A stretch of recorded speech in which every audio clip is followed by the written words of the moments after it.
What's inside North Korea's Room 39? Secret money-making operation.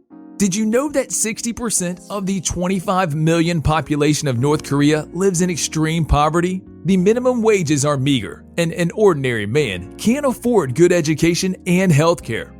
However, despite the country going through a conundrum, the elites, and especially the ruling Kim dynasty, enjoy a life of luxury. The country's dictator, Kim Jong-Un, wants luxurious cars, fancy yachts, and lucrative meals. The question remains, how does Kim enjoy this luxurious life?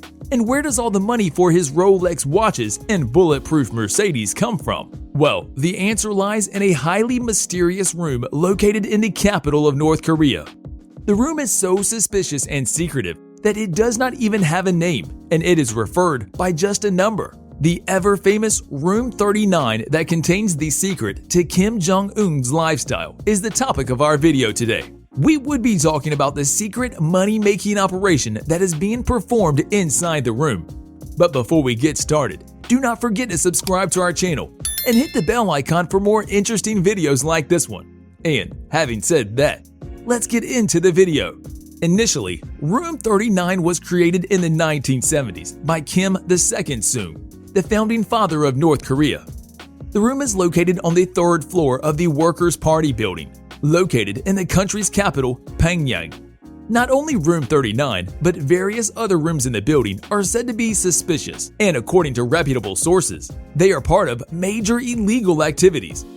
Room 35 in the same building is said to hold the secrets of North Korea's intelligence agency, and Room 38 has the monetary transactions of the Kim family.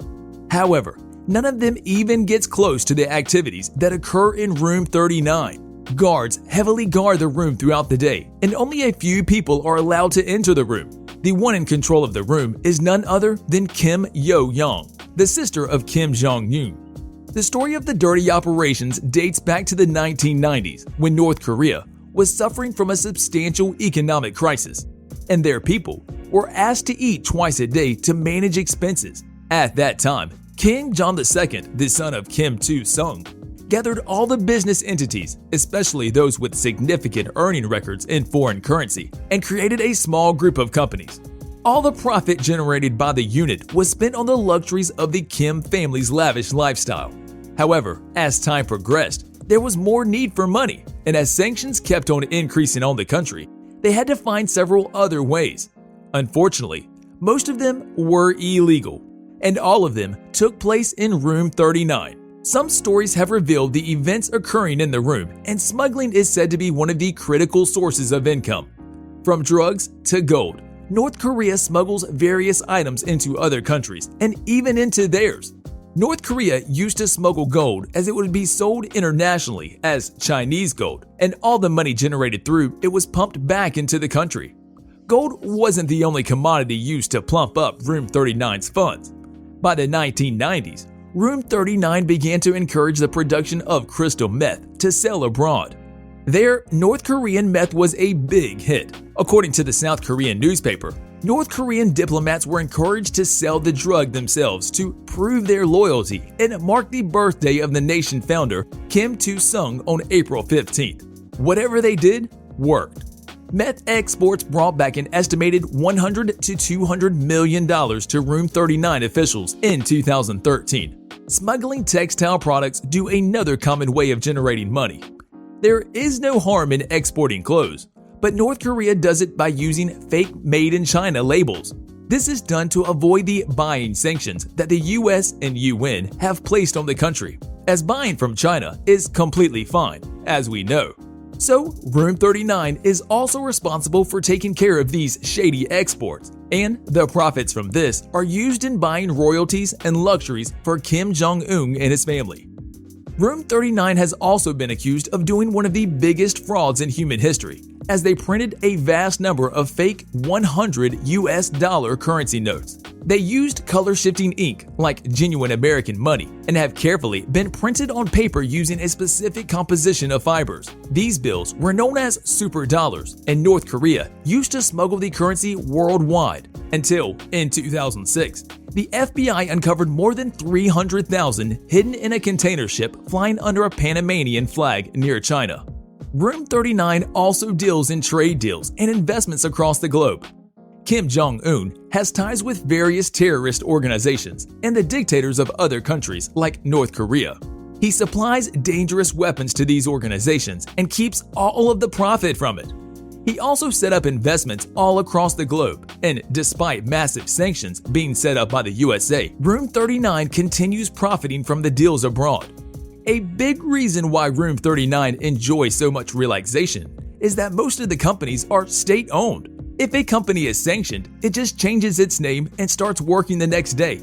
North Korea also owns several investment companies, and all of the information is controlled by Room 39.